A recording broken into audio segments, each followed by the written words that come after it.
Hey guys, welcome to my channel and here we get an emergency update for Windows 11 laptop and desktop. Okay, to update it, first go to settings.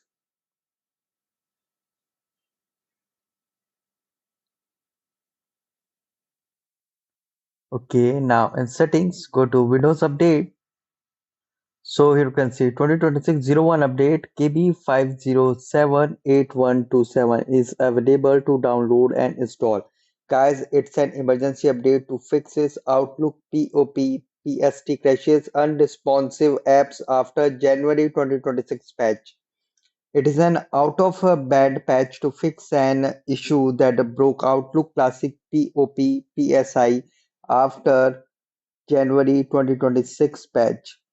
So here you can see it is available to download and install. And guys, the size of this update is 4256.26 MB. So it is a big size update. It will take several minutes to download and install. So I just want to inform you, just go there and download and install this update as soon as possible. Guys, thanks for watching. Please like, share, and subscribe for latest updates.